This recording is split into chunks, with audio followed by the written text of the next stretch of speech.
এই জিনিসটা আমি মানতে পারতাম না। যখনই কোনো ডিসিশন নিতে চিন্তা করতাম তখনই ভাবতাম যে আমার মেয়েটা তো বাবা ছাড়া হবে, সে তো বাবা ডাকতে পারবে না।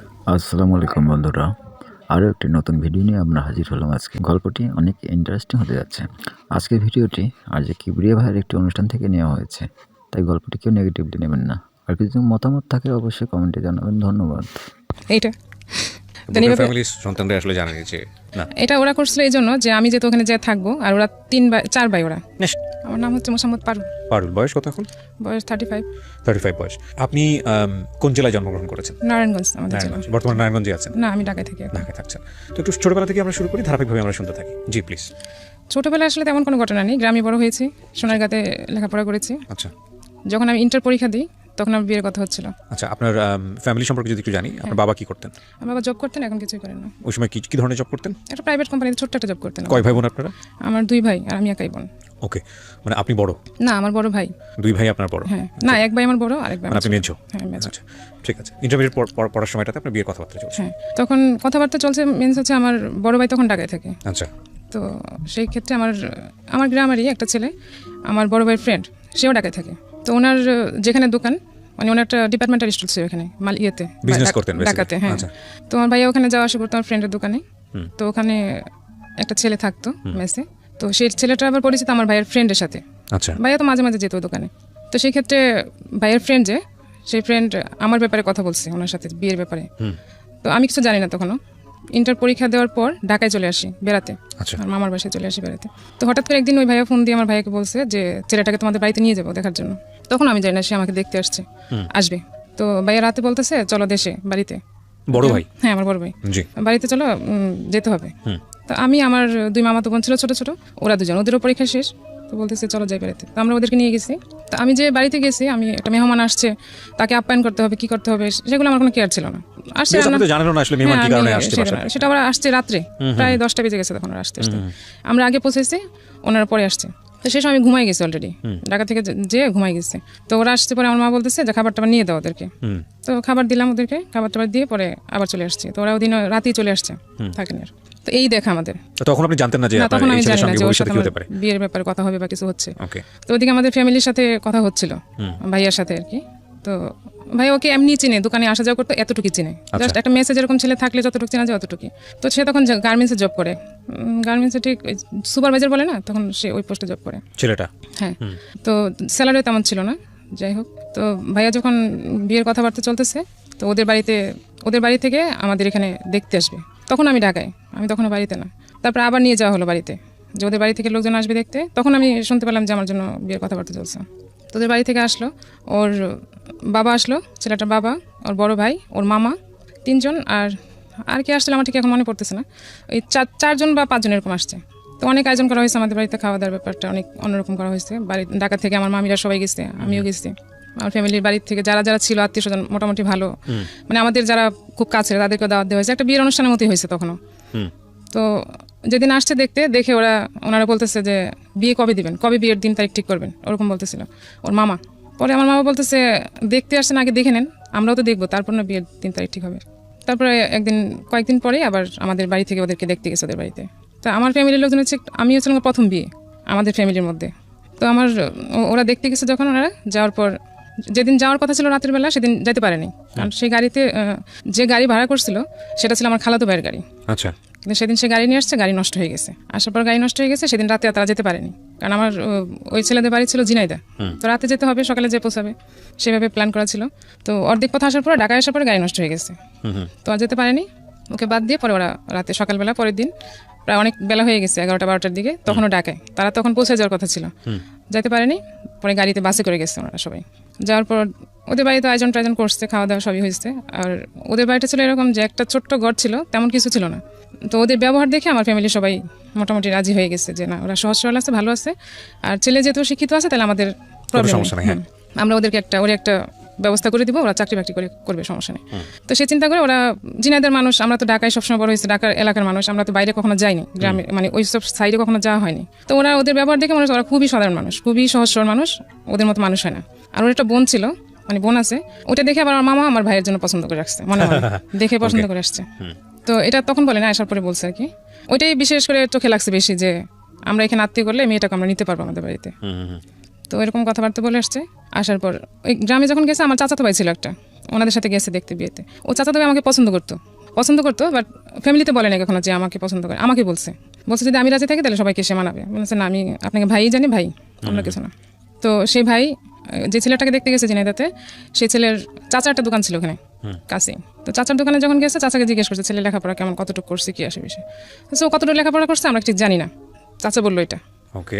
তো এটা এসে আবার আমার ভাই, ওই চাচাতো ভাই বলার পরে আমার ফ্যামিলি থেকে কি ওটা মানে নেই যে এটা মিথ্যা কথা হইতে পারে, বা মানে এই চাচাতো ভাই আবার আপনাকে পছন্দ করতো না? হ্যাঁ, ওনার সঙ্গে বিয়ে শাদীর কথাবার্তা ছিল ছিল সেই না, কারণে সে আমাকে পছন্দ করতো, সেই কারণে ওকে সন্দেহ করেছে, হ্যাঁ, মিথ্যা কথা ওকে সন্দেহ করছে। এটাই আমার সবাই করছে যে এটা হয়তো মিথ্যা কথা হইতে পারে, সে হয়তো চায় না, সেজন্য বলছে। আর খালাতো ভাইকে তো বলছেই যে সেও চায়, সেজন্য সে নষ্ট গাড়ি নিয়ে আসছে, সে চায় না সেখানে যাক, এগুলো বলা হয়েছে। তো এটা নিয়ে ওই চাচাতো ভাই যে বলছে, এটা নিয়ে আমার চাচির মধ্যে, মানে ওই চাচি না, পাড়াপড়শি আরেক চাচির সাথে আমার মার একরকম ঝগড়াই হয়ে গেছে যে সে কেন মিথ্যা কথা বললো এসে। তো দেখা কিন্তু একবারই হয়েছে, একবারই ওদের বাড়িতে গেছে, আর কিন্তু দ্বিতীয়বার যায়নি কখনো দেখা করতে।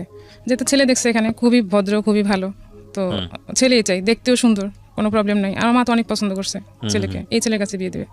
তো কথা ভাবে চলতেছে, মাঝখানে কিছু স্টপ ছিল, কী কারণে আমি জানি না। তো আমি তখন তো গ্রামে চলে গেছি অলরেডি, আর তখন মোবাইল তো অ্যাভেলেবেল ছিল না। তো আমার ভাইয়ের কাছে মোবাইল ছিল, ভাইয়া ঢাকা থাকতো, আর আমাদের বাজারে একটা দোকান ছিল মোবাইলের কথা বলার জন্য।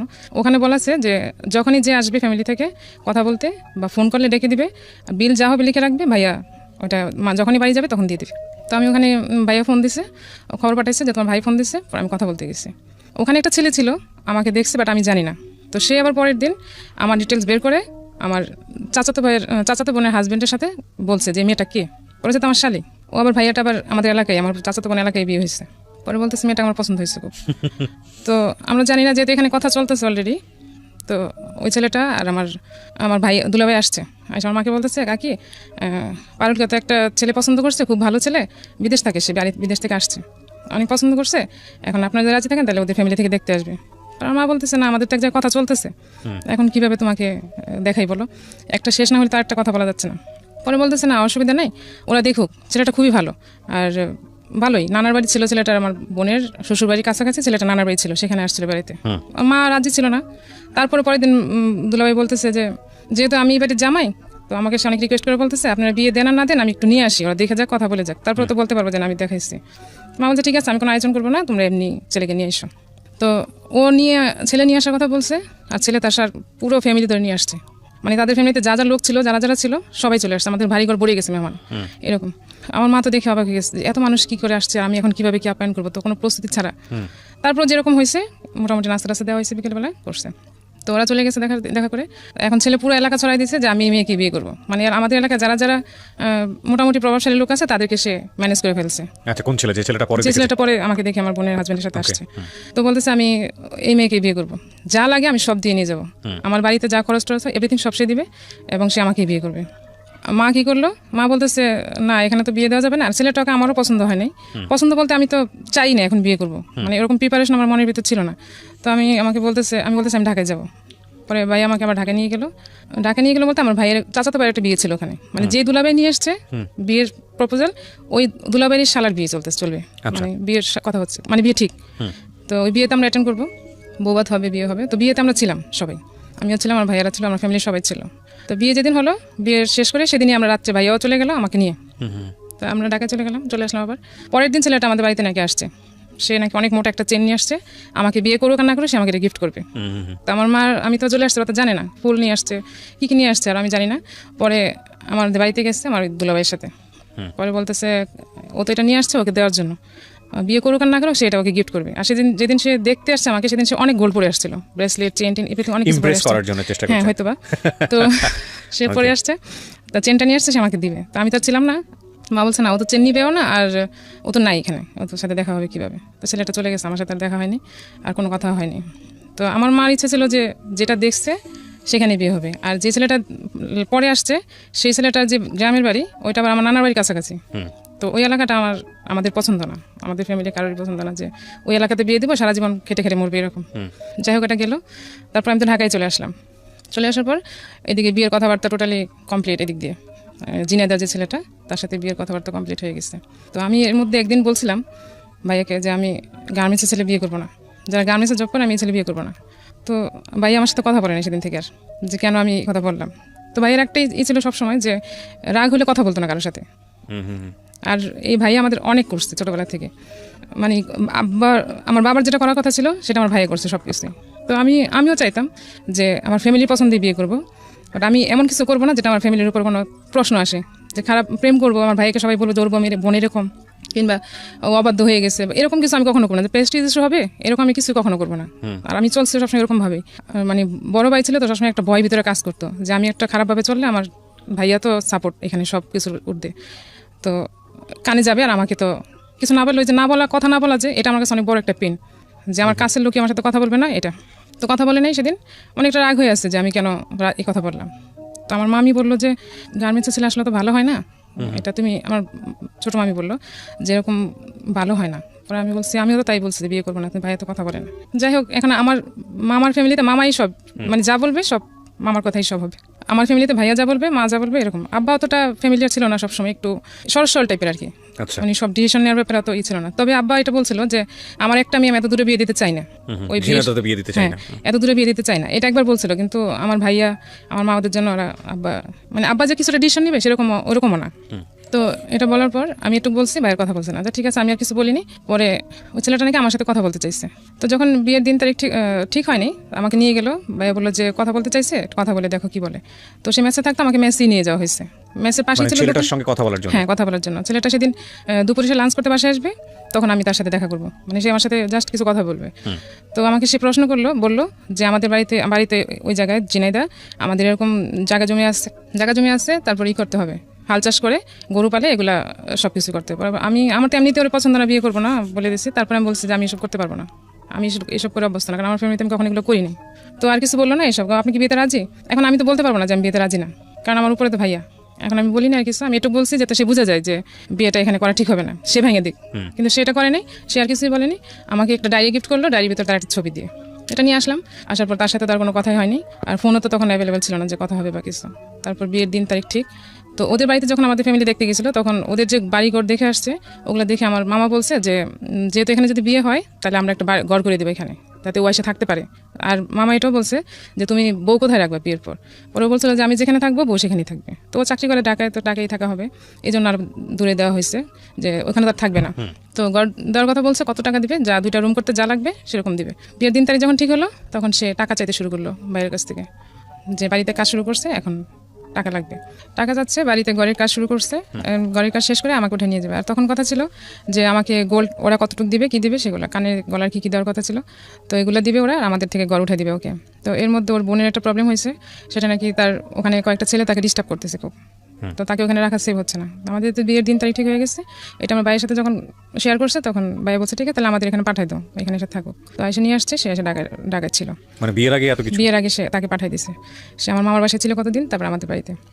তো ওর আচরণ এই বোনটাকেই তো আপনার আত্মীয়ের আরেকজন বিয়ে করার কথা। হ্যাঁ, তো ও কথা না, মানে ওইভাবে তখন কথা প্রপোজ করা হয় না, মানে মেন্টাল থিংকিং আর কি। তখন তো মেয়েটা জানে যে আমার ভাইয়ের জন্য তাকে পছন্দ করা হয়েছে। আমাদের বাসায় যখন আসছে, তখন মামিরা দুষ্টামি এরকম বলছিল যে তোমাকে তো ওর ভাইয়ের জন্য পছন্দ করে আসছে, এরকম হাসাহাসি করে, আমরা জাস্ট বান্ধবীর মতো ছিলাম মামিদের সাথে, এরকম বলছে। তো ও তো মনে মনে ভাইয়াকে এমনি পছন্দ করে বসে আসছে। তো যখন এখানে চলে আসছে, তখন তো সে আরো সিরিয়াস। তো আমার ভাইয়া ছিল একটু রিজার্ভ টাইপের, খুব রিজার্ভ টাইপের বলতে কি, মানে ইচ্ছা করে যে কোনো মেয়ের সাথে একবার পড়ে যাবে এরকম না, ভাইয়া ওকে বোনের মতো দেখে। হ্যাঁ, তো আমাদের বাড়িতে যখন আসছে, তখন সে বিহেভগুলো এরকম যে ও প্লেটে খাবে, খাওয়ার পর প্লেটও সরাবে না। ইভেন মানে এরকম না যে আমরা কোথাও গেলে তো একটু কার্টিসি করি, যে আমরা অন্তত এতদিন ধরে এখানে আসছি, আমার তো একটু দায়িত্ব থাকে যে আমি কি করবো না করবো, কিন্তু সে এরকম ছিল না, সে একটু উগ্র টাইপের চলাফেরা এরকম ছিল, দেখে আমার কাছে ভালো লাগে নাই। সে ছিল অনেকদিন, প্রায় 20-25 দিন হবে ছিল। তারপর ওকে পাঠাই দেওয়া হয়েছে বাড়িতে, চলে গেছে। তো ওদিকে ওর ভাই টাকা চাচ্ছে ঘর ওঠানোর জন্য, তো এদিকে দিয়ে বিয়ের দিনও চলে আসছে। তো বাড়ির কাজ মোটামুটি হয়েছে, মোটামুটি বলতে শুধু ইট দিয়ে রাখছে, কোনো রকম জানলাও তৈরি করা হয়নি, সেগুলো তো আমরা জানি না, আর কেউ যায় না ওদের এখানে দেখতে। মানে তখন পর্যন্ত আপনাদের বিয়ের কোনো ধরনের কোনো ফর্মালিটিস হয়নি? না, বিয়ের মৌখিক, মানে দিন তারিখ পাকা হয়ে গেছে। এগুলো তো এক ধরনের যৌতুক। হ্যাঁ, এখন এটা তো আমরা ফ্যামিলিতে ভাবছি যে আমাদের দিতেই হবে বলে আসছে, আমরা নিজেরাই বলে আসছে, আমাদের তো নিজেরাই দিতে হবে। তো দিতেই হবে বলে আসছে, বিষয়টা আসলে প্রয়োজন ছিল কিনা। প্রথম কথা হচ্ছে যে আমাদের বিয়ের যে সংস্কৃতি, সেখানে কিন্তু বিষয়গুলো এভাবেই হয়।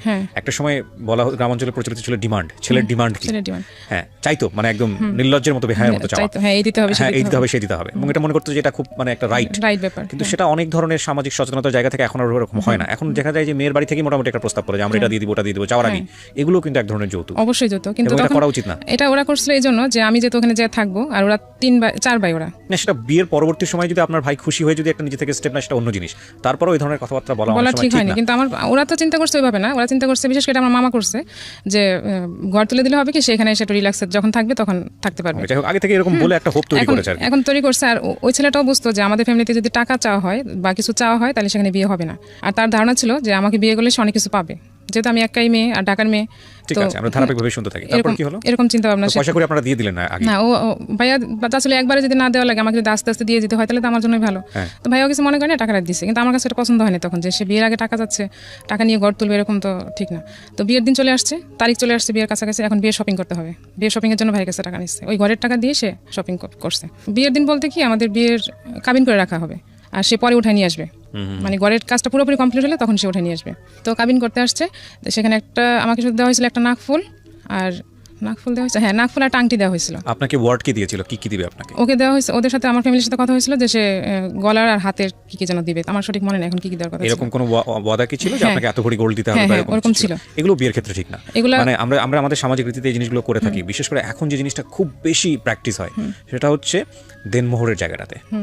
যদিও এটা নিয়ে অনেক ধরনের কথা আছে, তবে এটা এমন পর্যায়ে চলে গেছে যে এটা এক ধরনের বলা যেতে পারে শো অফের জায়গাটাও চলে গেছে, যে কত বেশি দেনমোহর ধরা যায়। যদিও এটা অনেক ক্ষেত্রে অনেকে মনে করেন লজিক, কারণটা হচ্ছে একটা মেয়ের যদি একটা আর্থিক নিশ্চয়তার জায়গাটা এটা, কিন্তু একটা ছেলের সামর্থ্যের জায়গাটাও তো অনেক বেশি চিন্তা করার প্রয়োজন। যাই হোক সেগুলো আসলে অন্য ধরনের ডিবেট। তারপরে কি হলো? তারপর যখন সে না এটা তখন ওরা বলছে যে তুমি কি দিতে পারবা, এরকম বলেন তোমাকে এত দিতেই হবে, এরকম করে আমার ফ্যামিলি বলে। তো সে বলছে আমি এতটুকু দিব, তো এতটুকু দিবে, কথা হয়েছে। এখন বিয়ের কাবিনের দিন সে দিবে না, এটা উঠায় যখন নিয়ে যাবে তখন দিবে। তো কাবিনের দিন আসছে ওর ফ্যামিলি থেকে যারা যারা আসার, আমার বাড়িতে পুরাই একটা বিয়ের আয়োজন হয়েছে যেদিন কাবিন হবে সেদিন। আর সে যেসব শাড়ি কাপড় আমাকে দিয়েছে বিয়ের দিন সেগুলো আমার কোনোটাই হয়নি, কারণ আমি আমার হাইট অনুযায়ী আমার সব কিছু অনুযায়ী আমার কোনোটাই ঠিক মতো হয়নি। সেসব এমন সব মার্কেটিং করছে যেগুলো নাকি শুধু বিয়ের শাড়িটা আমি কোনোরকম পরতে পারছি, কোনোরকম মানে শাড়িটার দেখা যাচ্ছে বহরটা কম ছিল, জুতা যেটা নিয়ে আসছে আমার পায়ে লাগেনি, তারপরে এভরিথিং কোনো কিছু আমার ঠিক মতো হয়নি, কারণ ওর শপিংটা ও একা করছে।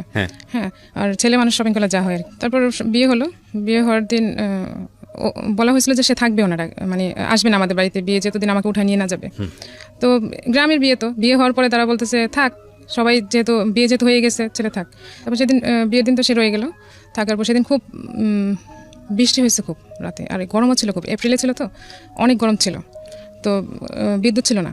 আর আমাদের বাড়িতে যে ঘর ছিল সেখানে আমাদের তো অনেক মেহমান আসছে, সবাই ছিল, তো আমাদের বাড়িতে থাকার কোনো ব্যবস্থা রাতে ছিল না। তো আমার চাচার বাড়ি আছে আরেকটা, আমরা সেখানে ছিলাম।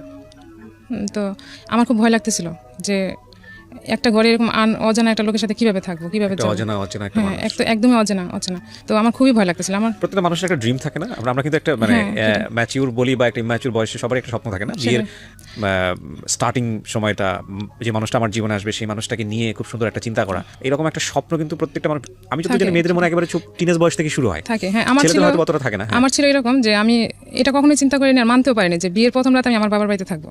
এটা খুবই আমার কাছে একটা কেমন জানি মনে হয়েছে। মানে এই কথাটা যারা ভিডিওতে দেখছেন বা রেডিওতে অনুষ্ঠানটা শুনছেন তাদেরকে এই কারণেই বলছি, যারা ভবিষ্যতে বিয়ে শাদী করবেন অন্তত মানে একটা মেয়েকে এই কথাটা জিজ্ঞেস করাটা খুব প্রয়োজন, যদি বিয়ের আগে এটা সম্ভব হয় কারোর পক্ষে, যে what is your dream actually, মানে যেই মানে বিয়ের প্রথম রাত এটা খুব গুরুত্বপূর্ণ, একটা মানুষের সঙ্গে জীবন শুরু করার প্রথম মুহূর্ত, এটা আসলে বিশেষ করে মেয়েদের একটা অনেক সুন্দর স্বপ্ন থাকে, তো অ্যাটলিস্ট তাদের ওই স্বপ্নটুকু পূরণ করা যায় কিনা ছেলেদের সাইড থেকে, এইটুকুর চেষ্টাটা করা। বাট লাকিলি আর আনলাকিলি আমাদের জীবনটা আসলে সবসময় কিন্তু পরিকল্পনা মাফিক আসে না, এবং খুব ইভেনচুয়ালি হঠাৎ করে চলে আসে, যেটা আমাদের চিন্তার সাথে কোনো রকমের মিলই থাকে না। অনেক সময় তো আমরা ওই ব্যাপারটা নিয়ে ডিসঅ্যাপয়েন্ট হই। আর এই রাতটা নিয়ে আমরা কথা বলতে চাচ্ছি এই কারণে যে this is very special night, এবং এটা জীবনে একবারই আসে, তো সেই জায়গাটা থেকে এইটার যেই ড্রিম প্ল্যানটা থাকে সেটা আসলে পূরণ করা উচিত এবং চেষ্টা করা উচিত অন্তত। জি, আপনি যেটা বলছিলেন। তারপর তো বিদ্যুৎ ছিল না, তো অন্ধকার, সব বাড়ি ঘর তো সবই অন্ধকার, তো শুধু ক্যান্ডেল জ্বালানো হয়েছিল। তো আমার ভাবিরা বলতেছিল যে যাও, কিছু হবে না, ভয়ের কোনো কারণ নেই, এরকম বলতেছিল, কিন্তু আমি আমার ভিতর থেকে মানতে পারতেছিলাম যে আমার ভয় লাগতেছিল যে আমি কি করবো, কি হবে, মানে এরকম একটা ভয় কাজ করতেছিল, মানে খুবই আমি ভিতর থেকে কাঁপতেছিলাম এরকম। তো যখন গেলাম তো আসার পর আমার হাত ধরছে, ওরকম না কোনো এই যে একটা প্রিপারেশন কিংবা একটা কিছু বলা করা ওরকম কিছুই না, জাস্ট আমার হাতটা ধরে দেখছি, আমি খুব কাঁপতেছিলাম ভয়তে। তো বলতেছে এরকম কাঁপতেছে কেন, আমি বলছি আমার ভয় লাগতেছে, এটুকু বলছে বলে আমি দূরে সরে বসে আছি, অনেক দূরে সরে গেছি। সরে যাওয়ার পর সে শুয়ে পড়ছে, শুয়ে পড়ার পর আমাকে বলতেছে বাতাস দাও, পাখা দিয়ে, মানে অনেক গরম লাগতেছিল তখন। মানে আপনাকে কমেন্ট করছে সে? হ্যাঁ, আমাকে বলতেছে বাতাস দাও, গরম লাগতেছে আমার খুব। তো আমি কি বোকা ছিলাম, আমি এটা বলতে পারি যে আমি পারবো না বাকি বাকি, আমিও ঠিক বাতাস করতেছি। ভালো কাজ, ঠিক আছে, আপনার হ্যাঁ, husband আমি করে করতেই যাচ্ছি পারে না। বাতাস, যে আমি অচেনা অচেনা মানুষ, তার সাথে আমি মোটে কথাই হয়নি, কিছু না, তাকে কেন আমি বাতাস করবো বা কিছু এরকম কোনো কমেন্টস আমার ছিল না। তো ও বলছে বাতাস করো, আমিও যতক্ষণ সাথে ছিলাম বাতাস করছে, ক্যান্ডেল নিভে গেছে, দেন আমি শুয়ে পড়ছি, ও ঘুমাই গেছে, আমিও শুয়ে পড়ছি। দেন সকালে বাসায় আসলাম আমাদের বাড়িতে এসে, তো মামির আমার সাথে দুষ্টামি করতেছিল এমনিতে। তো আসলে এরকম কিছুই না, আমাদের এখানে রীতি হচ্ছে যে জামাই পরের দিন বাজার করে এরকম, আচ্ছা আচ্ছা। বা 2 দিন পরের দিন বা তারপরের দিন এরকম বাজার করার সিস্টেম। তো আমার বিয়ের দিন যারা আসছিল আমার আত্মীয় স্বজন, তাকে এত পরিমাণে সালামি দিচ্ছে, সে সালামিতে তার বাজার হয়ে গেছে, এত পরিমাণে সে সালামি পাইছে। তো পরের দিন সে বাজার করতে গেছে, বাজার টাজার নিয়ে আসছে, তো ওগুলো আমার মামার এইসব মামিরা এইসব রান্না টান্না সব কিছু করছে। তো 2 দিন পর তো ওর তো চাকরি আসতে হবে। তারপরে মামিরা যখন চলে আসলো তখন আমাদের বাড়িতে আমরা থাকলাম, সেখানে আমরা আর কোনো কথাবার্তা ওরকম হয়নি তার সাথে আমার। তো ও চলে আসলো 2 দিন পর, আমি বাড়িতে রয়ে গেলাম। তো মামা বলছিল যে এরপরে আর কোনোদিন ওরা বিয়ের উঠায় নেওয়ার আগে আর দেখা সাক্ষাৎ হবে না, তাইলে জিনিসটা অন্যরকম হয়ে যাবে, আর আমরা চাচ্ছি যে আমরা অনেক বড় করে অনুষ্ঠান করে তারপর উঠাই দিব। তো মামা কি করলো, আমাকে ডাকে নিয়ে আসলো, ভাইয়া বললো যে ডাকে চলো, তাহলে ই করবে। তো আমি ডাকে চলে আসলাম, আর ওদিকে ও জব চলে গেল। তো মামার বাসায় আসা হয়নি, কিংবা ওইভাবে তাকে বলা হয়নি, কিংবা অ্যাড্রেসও দেওয়া হয়নি যে বাসায় আসো বা কিছু এরকম কিছু। আমি আমার মতো আছি মামার বাসায়, ওর মতো আছে। তো মামির আমার সাথে ফাজলামি করতেছিল অনেক রকম কথা বলে, আমি বলছি না এরকম কিছু না, কিন্তু আমার তো ভয় লাগে ওকে দেখলি। আমি তখন কেবল ইন্টার পরীক্ষা দিছি, আর অত ইয়ে ছিলাম না। পরে বলতে আপনাদের সাথে বয়সের ডিফারেন্স কতটুকু ছিল? 6-7 বছর হবে। 6-7 বছর, ওকে। ঢাকায় ছিলাম। তো এপ্রিলে 5 তারিখে বিয়ে হয়েছে, তো 10 তারিখের মধ্যে আমি ঢাকায় চলে আসছি। আর 14 তারিখে মেবি ছিল, পয়লা বৈশাখ ছিল 14 তারিখ সম্ভবত, পয়লা বৈশাখ। তো বৈশাখে প্ল্যান করা ছিল, ওর বোন তখন ঢাকায়, আবার বিয়ে যখন আসছে তখন এসে যায়নি, ঢাকায় রয়ে গেছে। তো প্ল্যান ছিল যে সবাই মিলে ঘুরতে যাবে পয়লা বৈশাখের দিন, ঘুরতে যাবে, কে কার সাথে কীভাবে ঘুরতে যাবে। মামিরা যাবে মামার সাথে, মামাতো বোনরা, ভাইয়া আর ভাইয়ার যে ফ্রেন্ড ঘটক, সে ফ্রেন্ড আর আমার ননদ যাবে একসাথে ঘুরতে, আর আমি আর আমার হাজব্যান্ড যাবো ঘুরতে। তো সে আমাকে ফোন দিল ভাইয়ের মোবাইলে পয়লা বৈশাখের 2 দিন আগে, মানে 2 দিন আগে না 1 দিন আগে যেন, ফোন দিয়ে আমাকে জিজ্ঞেস করতেছে আমি তার সাথে কি ঘুরতে যাব, মানে ওরা যে প্ল্যান করছে আমার ফ্যামিলি থেকে, সেটা কি আমি যাবো নাকি না হলে সে দেশে চলে যাবে। সে আমার প্ল্যানটা, ওর প্রশ্ন ছিল এরকম যে সবাই তো প্ল্যান করছে ঘুরতে যাওয়ার জন্য, তুমি কি যাবা নাইলে আমি বাড়ি যাবো। কথাটা তো এরকম হওয়া উচিত ছিল না, রাইট? ডেফিনেটলি এটা আমার খুবই লাগছে তখন, কিন্তু যদি আমি এটা কিছু মনে করি না, কিন্তু আমার কাছে কিন্তু ভিতর ভিতর খারাপ লাগছে যে এরকম কেন হবে, কথাটা তো এরকম হওয়া উচিত না। তো আমি আর কিছু বলি না, আমি বলছি যে সবাই যেভাবে ডিসিশন নেয় আমিও সেভাবেই যাবো। তো পয়লা বৈশাখ দিন ভাই আমাকে বাইকে করে নামাই দিয়ে আসলো ওর মেসের কাছে, ওর ওখানে। তো ওখান থেকে আমরা ঘুরতে যাবো একসাথে, ও গেছে, আমি গেছি, ওর সাথে ওর 2টা ফ্রেন্ড। তো 2টা ফ্রেন্ডকে সাথে নিয়ে গেছে। আমরা প্রথমে গেলাম সংসদ ভবনে, নিয়ে যাওয়ার পর সে ওখানে ওদের সাথে খুব আড্ডা দিচ্ছে। আমি যে একটা মেয়ে মানুষ বা ওখানে তার সাথে আছি, হ্যাঁ আমাকে ওভারলুক করতেছে, আর আমি মানে তার পিছনে পিছনে হাঁটতেছি এরকম, মানে ওরা খুব মজা করতেছে আর আমি একা একা, মানে খুব লোনলি ফিল করতেছি বিষয়টা। তো এটা হ্যাঁ, তো আমি এটা এসে অ্যাকসেপ্ট করতে পারিনি। মামিদের সাথে বলছি যে মামি এরকম এরকম হয়েছে। তো বলার পরে মামার ওকে ডাকছে, ওকে বলছে যে তুমি এরকম ওরে নিয়ে গেছো, নিয়ে যেয়ে তোমার এরকম ইনসাল্ট কেন করছো, তোমার ফ্রেন্ডদের সাথে তুমি কেন ওকে নিয়ে গেছো, তুমি ওদেরকে নিয়ে যেতে আগে পরে নিয়ে যেতে, তোমরা ফার্স্ট টাইম ঘুরতে গেছো একসাথে, তোমার তো ওকে টাইম দেওয়া উচিত ছিল, না দিয়ে তুমি কেন ওর সাথে ওদেরকে নিয়ে যায়, ওরে একা একা ফেলা রেখে এরকম ঘুরছে, তোর কাছে ভালো লাগেনি। তো আমার কাকা আসছিল একটা, আমার ভাইয়া আর আমার মামা, তখন আমাকেও নিয়ে যাওয়া হয়েছিল না কি গেছিলাম, হ্যাঁ আমিও গেছিলাম। তো ও সবার সামনে ওই ভাইয়ার ওই দোকানের পিছনে ওনার থাকার জায়গা ছিল, ওইখানে বসে এই গল্প করা হয়েছে, এটা যে এই কথাগুলো হয়েছে। হ্যাঁ, যখন আমি পয়লা বৈশাখ তার সাথে দেখা করতে গেলাম, পাশে আরেকটা পরিচিত ওর ভাবি, মানে কথিত ভাবি আর কি, পাশে ছিল পরিচিত, ওনার রুমে নিয়ে আমাকে বসাইলো। তো ওখানে একটা মহিলা আমাকে দেখতে আসছে, খুব উৎসাহ নিয়ে আমাকে দেখতে আসছে। তো আমি তো আর চিনি না কাউরি ওখানকার। তো আমরা তো এই পার্টটা বললাম যে তারপর সে সরি টরি বলছে, মাপ চাইছে সবার কাছে, না নেক্সট টাইম এরকম হবে না, সব ঠিক হয়ে যাবে, এরপর থেকে আর আমার ভুল হবে না। মানে উনিও সামহাউ হ্যাপি ছিল না, আপনি তো হ্যাপি ছিলেন না, উনিও ওনার জায়গা থেকে যে আপনাকে একটু কনভিন্স করবে বা যেরকম হওয়া উচিত জামাইয়ের আচরণ সেরকম ছিল না, টোটালি ছিল না, একদমই ছিল না। তারপর দেখে চলে গেল, তারপর তো সরি টরি বলা হয়ে গেছে, আর নেক্সট এরকম হবে না এরকম বলে। দেন তার মানে তাকে ভুলটা বলা হয়েছে, তোমার ভুলগুলো এরকম হয়েছে, ঠিক আছে আর হবে না। তো আমরা যে মেসে সবাই গেছি, পাশে যে কথাবার্তা হয়েছে, তার মেসে অনেকেই জানছে এটা, যে ওর এখানে এরকম একটা ছোট বৈঠকের মতো হয়েছে, ওর একটু প্রবলেম হয়েছে। তো ওর যে মেসে বুয়া রান্না করতো, সেই বুয়া নাকি তাকে বলছে এই মেয়েকে তো তুমি রাখতে পারবে না, তোমার যেভাবে হোক তাকে আটকাইতে হবে, তুমি যদি তার সাথে সংসার করতে চাও। তখনও তার সাথে আমার কোনো রকম কোনো স্বামী স্ত্রীর যে সম্পর্ক সেটা কখন হয়নি তার সাথে আমার কোনো রকম। তো প্রায় বিয়ের তো 15 দিন হয়ে গেছে, এটা 15 দিন হয়ে গেছে, আমি ঢাকায়, ও ঢাকায়, আর বাসায় আসার তার নিষেধ, সে বাসায় আসতে পারবে না। এরকম বলার পরে সে মাথার ভিতরে এটা নিচ্ছে যে আমাকে তো তাকে আটকাইতে হবে। তখন আর কিছু বলেনি। তো বিয়ের পরে সে তো আমাকে উঠাই নিবে আগে, তাদের বাড়িতে নিয়ে যাবে, দেন তারপর না তার ডিসিশন। যাই হোক, এখন বিয়ে হচ্ছে, সে আমাদের বাড়িতে আসে নাই এর মধ্যে। আর বিয়ের পয়লা বৈশাখের পরে আরও 15 দিন পরে সে একদিন ছুটি পাইছে অফিস থেকে। তো সে সম্ভবত ওই ঘটক ভাইয়াকে বলছে যে শ্বশুরবাড়িতে যাবে আমাকে নিয়ে। তো সে আমাকে বলছে যে আমাকে নিয়ে যাবে। তো আমাকে নিয়ে সেদিন মাসখানেক পরে আর কি বিয়ের, তো আমাদের বাড়িতে আসছে সেদিন। আসার পরে সে ছিল 2 দিন বাসায় থাকার পর তার যখন ছিল তখন আমি বাড়িতে চলে আসছি একবারে, আর তখন আর ঢাকায় যাচ্ছি না, বাড়িতে চলে আসছে কারণ প্রতি সপ্তাহে এখানে আসবে, ছুটি পাইলে সে আমাদের বাড়িতে আসবে। মানে সেরকম বলে নাই, তো সবাই চাচ্ছে এরকম আসুক, যেহেতু বিয়ে এখন উঠে নিতে পারতেছে না, তাহলে এখন কি করবে, সে একটা প্রিপারেশনের দরকার উঠে নেওয়ার জন্য। তো আমি বাড়িতে রয়ে গেলাম, সে প্রতি বৃহস্পতিবার যাচ্ছে, এরকম প্রতি সপ্তাহে যাচ্ছে। পরে একদিন হঠাৎ করে ও চলে যাওয়ার পর আমি আমার বিছানার বালিশের নিচে একটা চিঠি পাই। চিঠিতে লেখা ছিল আমার নাম, মানে শিরোনামে আমি ছিলাম, মানে আমার নামটাই ছিল, কিন্তু ভিতরে যে কথাবার্তা সেগুলো আমার সাথে যায় না। কি লেখা ছিল? মানে সেরকম লেখা ছিল যে তার সাথে একটা মানে ব্রেকআপ হলে যেরকম কথাবার্তা হয় না, সেরকম কথাবার্তা লেখা, যে আমি তোমাকে এরকম পছন্দ করতাম, এই করতাম সেই করতাম, যে তুমি আমার সাথে এরকম করে আমি বুঝতে পারিনি, এরকম লেখা। আর যখন আমি চিঠিটা ও যাওয়ার পর বিছানা গুছাইতে গেছে, তখন যখন দেখলাম, তখন আমি এটা বুঝতে পারলাম না যেটা কাকে লেখা। লেখা তো আমার নাম, কিন্তু তার সাথে আমার রিলেশন তো এরকম না। তার সাথে আমার স্বাভাবিক সম্পর্ক, সে নাস্তা রাস্তা করে সকালবেলা খেয়ে দিয়ে তারপর বাসায় থেকে বের হলো। তো আমি তখন তো মোবাইল নেই যে তার সাথে আমি যোগাযোগ করবো বা কিছু বলবো বা জানতে চাইবো যেটা কার চিঠি। তো যখন ফোন দিয়েছে তখন আমি ওকে জানতে চাইছি যে একটা চিঠি পাইছে এটা কার। পরে বলতেছে কোন জায়গায় পাইছে, আমি কাছে বিছানায় ছিল। পরে বলতেছে তোমার জন্য লিখছিলাম। আমি বলছি আমার জন্য এই ধরনের কথাবার্তা কেন? আর আমার তখন এত বুদ্ধিও ছিল না যে আমার সাথে এরকম রিলেশন না, এখন বুঝি সেটা তো আমার জন্য ছিল না। পরেও শুনছি চিঠিটা কার, কিন্তু এটা যে আমার ছিল না এটা আমি বুঝতে পারছি, তখনও বুঝতে পারছি, এখনো বুঝতে পারি, এখন ভালো করে বুঝতে পারি। তখন তো আমি কি হয়েছে তারপরে, তখন কি করেছেন? তখন চিঠিটা যখন দেখলাম তখন এটা জিজ্ঞেস করলাম, সে আমাকে এড়াই গেল, বললো যে এটা আমি তোমাকে লিখছিলাম, এমনি লিখছিলাম। আপনার নাম ছিল চিঠি? হ্যাঁ, চিঠির মধ্যে আমার শুরুতে আমার নাম ছিল, এখানে কারণ আছে আমি বলবো পরে। ওকে, আচ্ছা, এই সামনের দিকে। তো এটা আমার নাম দিয়ে লেখা, এরকম লেখা ছিল। এর মধ্যে তো আর সে উঠায় নিয়ে আসতে পারতেছে না আমাকে, 9 মাস হয়ে গেল অলরেডি আমাদের বাড়িতে। তবে আমার ফুপু একদিন বলে বসছিল ওর সামনে যে তোমার বাপের কি টাকা নাই, আমার বাস থেকে উঠায় নিতে পারতেছো না। মানে আমার ফুপুটা একটু সহজ সরল টাইপের, অত শিক্ষিত না, তো বলে ফেলাইছে ওর সামনে। আর এটা নিয়ে ওর যখন বলছে তখন ও খুব মাইন্ডে লাগছে, তার ইগোতে লেগেছে। এটা ওর ফ্যামিলি তো বলছে, বলার পর এটা নিয়ে ওর বাবা খুব মোটামুটি রাগ হয়েছে। আর ওর বাবার কথা ছিল যে আমি করবো না, তোমাদের বিয়ের সাথে জন্য আমি কারো টাকা পয়সা দিব না, দিতে পারবো না, যার যার বিয়ের সাথে টাকা শেষে জোগাড় করবো। এখন কি হবে, এখন তো তার সেরকম বিয়ের পর থেকে সে চাকরিও ঠিক মতো করতে পারতেছে না, মানে করতে পারতেছে না, সে ঠিক করে না ঠিক মতো চাকরি বাকরি। তো 2 দিন করে তো 4 দিন থাকে না এরকম। আর সে টাকাও জোগাড় করতে পারতেছে না, বউ কীভাবে নিবে, কারণ ওর তো কন্ডিশন দেওয়া ছিল কি কি জিনিসপত্র নিয়ে যাবে, এটা তো আমাদের ফ্যামিলিতে বলতে পারতেছে না যে আমি এগুলো ম্যানেজ করতে পারতেছি না বা আমি নিতে পারতেছি না। তো আমি ওর জিজ্ঞেস করলাম যে এখন যে এরকম প্রবলেম হইতেছে, এখন মানুষ তো আমাকে খারাপ বলতেছে, বা আমাকে না তোমাকে খারাপ বলতেছে, যে তোমার হাজব্যান্ডের মনে কম, মানে টাকা পয়সা নাই, এতদিন হয়ে গেলে উঠে নিতে পারতেছে না। তো আমাকে বললো যে আমি তো ম্যানেজ করতে পারতেছি না জিনিসপত্রগুলো, আর উঠে নিতে গেলে তো খরচ আছে, আমি কী করবো। তো আমি আমার মায়ের সাথে বুদ্ধি করলাম যে প্রেস্টিজ বাঁচানোর জন্য, যে আমার যে বিয়ের আগে যে গোলগুলো ছিল সেগুলো আমি কি করলাম, সব আমি আর আমার মা মিলে, এটা কিন্তু কেউ জানে না, আমার মা ছাড়া এখনও জানে না। তো আমি আর আমার মা মিলে ওই জিনিসগুলো বললাম যে আমি তাহলে বিয়ের জিনিসগুলো এটা দিয়ে বানাইতে বলি, ওরে আমি বানাই। আমি আর আমার মা মিলে বললাম। পরে মা বললো ঠিক আছে তাহলে তোমারই তো, তাহলে তুমি করো না। সরি, এর মধ্যে একটা কথা, উঠা নিয়ে যাওয়ার আগে একটা কোরবানি ঈদ আসছে লাস্ট, আমার তো এপ্রিলে বিয়ে হয়েছে, তারপর কোরবানি ঈদ যখন আসলো প্রায় 9 মাসের কাছাকাছি তখন। তো এখন ঈদে যদি আমি এখানে থাকি তাহলে মানুষ ভাববে কীরকম একটা ভাববে, এই মানুষের ভাবাটাই অনেক কাল হয়ে গেছে আসলে। তো এখন সে আমাকে, আমি বলতেছি তাহলে আমরা কী করতে পারি বলো, এখন এক কাজ করো, তাহলে তুমি বাড়িতে বলো যে আমরা দেশে যাই ঈদ করতেছি, আমার বাবা বলছে ওকে দেশে নিয়ে যেতে। তো সেটা বলে সে আমাকে তার মেসে নিয়ে আসলো ঈদ করার জন্য রাতেবেলা। সে তখন কাঁঠাল বাগান থাকে, মেসে থাকে, মেসে সবাই চলে গেছে, মানুষের মুখের কথা থেকে বাঁচার জন্য আপনার এই কাজটা সেটা করলাম। তো বলতেছে ঠিক আছে তাহলে চলো মেসে আমরা ওখানে ঈদ করি। তো সে মেসে নিয়ে আসলো কাঁঠাল বাগানে ঈদ করার জন্য। তো এখানে তো তার তো টাকাও নাই, সে তো চাকরিও নাই, তার সে কি বাজার করবে, কি বা কি জবও চলে গেছে ওই সময়। হ্যাঁ, তখন তার জবও নাই, সে মেসে থাকতেছে ঠিকই কিন্তু তার জব নেই।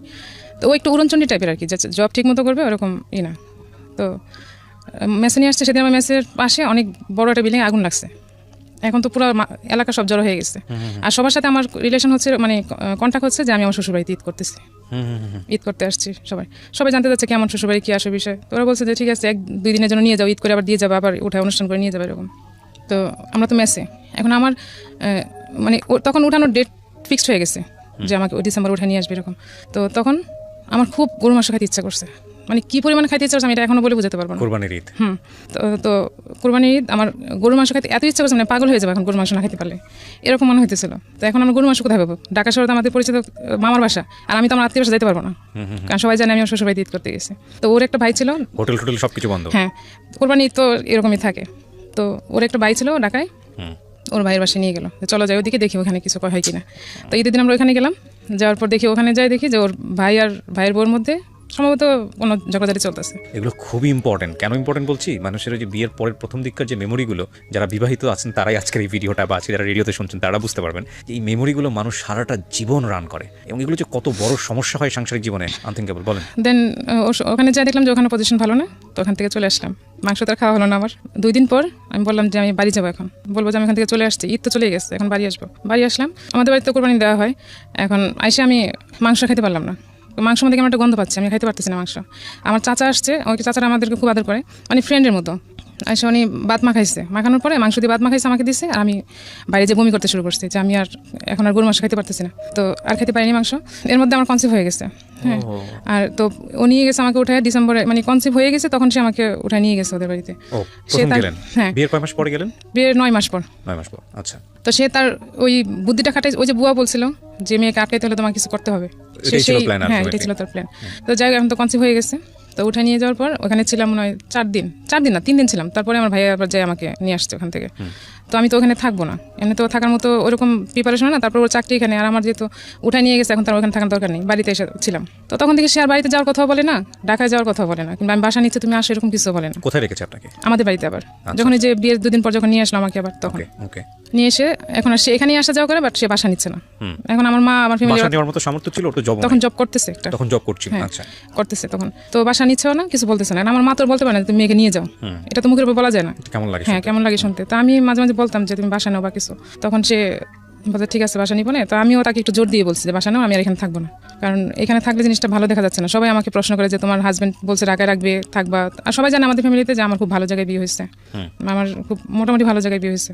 পরে বাসা নিল না, তারপর সে বলছে ঠিক আছে আমি বাসা দেখবো। তারপর আমরা রায়েরবাগে একটা বাসা নিলাম, এক রুমের একটা বাসা, টিনের চাল দেওয়া যে বাসাগুলো থাকে ওরকম একটা বাসা নিচ্ছে। বাসায় তো কিছুই নেই, থাকবো কিভাবে? জাস্ট একটা তোষক নিয়ে, না একটা চৌকি, ওই যে মেসে যে চৌকিগুলো ইউজ করে। 2002 বিয়ে হয়েছে, এটা 2003-এর ঘটনা, প্রথম দিকে। তো বাসা নিচ্ছে, ওখানে একটা জাস্ট একটা চৌকি ছিল, চৌকিতে একটা তোষক মতো। সে আগে যে মেসে যে বাসা যেটা ইউজ করতো, খাট না চৌকি, ওগুলো ওখানে নিয়ে আসছে। ওখানে তো কিছু কিছু জিনিসপত্র আমার ছোট ভাই আমাকে দিয়ে গেছে বাড়ি থেকে, যে নতুন সংসার হাড়ি পাতিল যা লাগবে এগুলো সে মা পাঠিয়ে দিচ্ছে। মা তো বিষয়টা জানে মোটামুটি, আমি মার সাথে শেয়ার করছি, আমার তো আর কারোর সাথে শেয়ার করার মতো ছিল না। তো মা বাড়ি থেকে সবকিছু পাঠিয়ে দিত, যা যা দরকার লাগতো, চাল থেকে সবকিছু এরকম পাঠিয়ে দিত, ছোট ভাইকে দিয়ে পাঠিয়ে দিছে। তো তখন অনেক গরম, যখনটা শুরু হয়েছে তখন অনেক গরম, যে সময়টাতে আমি বাসা নিচ্ছি। বাসায় এত গরম ছিল, রাতে ঘুমাইতে পারতেছিলাম না গরমের জন্য।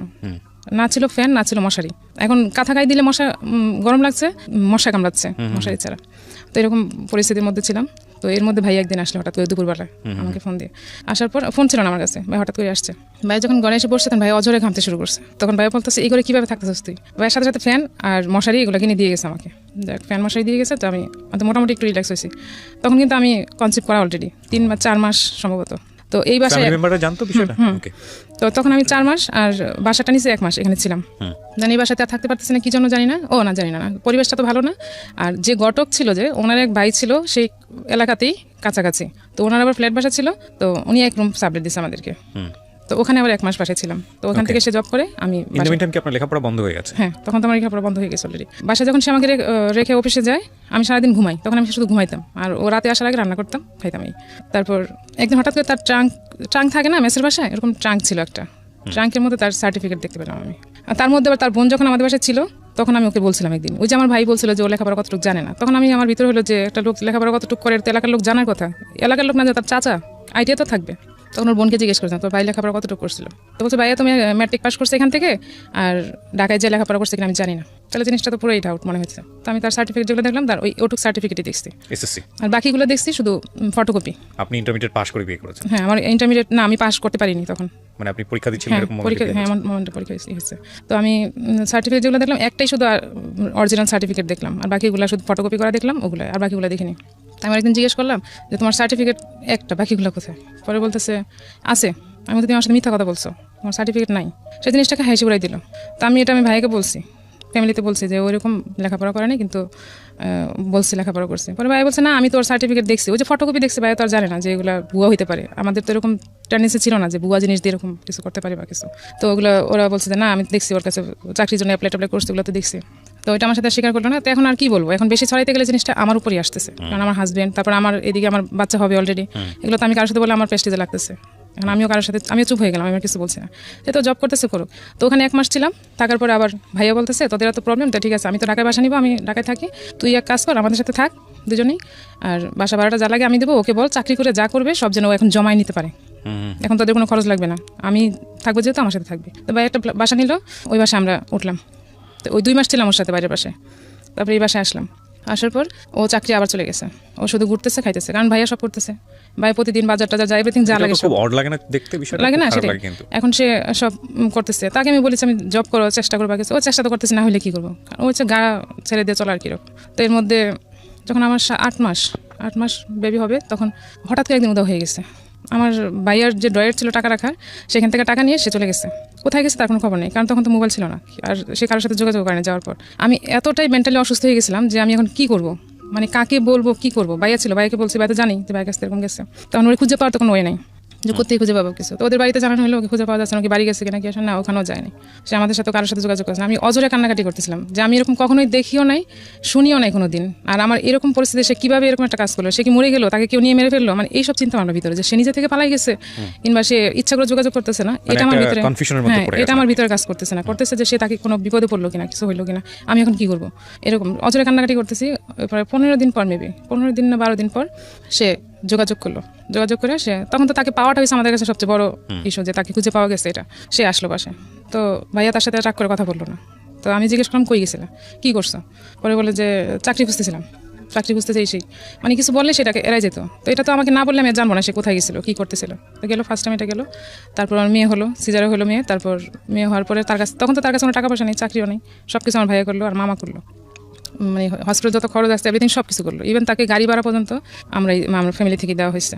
তো সব কিছু করার পর ওদের ফ্যামিলি থেকে যেদিন আমি হসপিটালে ভর্তি হব, সেদিন আমি ওর ফ্যামিলিতে সবাইকে বলছি যে আমার জন্য দোয়া করতে, কিংবা কী হবে আমি তো জানি না, কী হতে পারে না হতে পারে। ওরকম মোমেন্টে আমি দোয়া নেওয়ার জন্য সবাইকে ফোন দিছি। ফোন দেওয়ার পর ঠিক আছে যাও, কথাবার্তা হয়েছে। কিন্তু হসপিটালে থাকা অবস্থায় আমি যে কয়েকদিন ছিলাম, একটা লোক আমাকে একটা ফোন দেয়নি যে তুমি কেমন আছো, কী আসো বিষয়, বা বাচ্চা কেমন আছে, তোমার শরীর কেমন আছে, কেউ না। ওর সাথে কথা হয়েছে হয়তো, আমি জানি না, ও ফোন দিলে হয়তো কথা হয়েছে, বলে যে কথা হয়েছে, জানাইছি বাড়িতে, তো যা কথা হয়েছে। এখন ওরা আর আসে না কেউ দেখতে, যে মেয়ে হয়েছে নাতিন হয়েছে যাই দেখতে যাই। তো আমার কাছে মনে মনে ভাবছি যে আমার শ্বশুর মেয়ে পছন্দ করে না, সম্ভবত মেয়ে হয়েছে দেখে সে খুশি না, সেজন্য বোধহয় আসে না। তো আমি বাসায় আসার পর বললাম যে ওনারা কেন আসে না, সবাই তো প্রশ্ন করে যে দাদা দাদি কেন আসতেছে না দেখার জন্য। তো বলতেছে বাড়িতে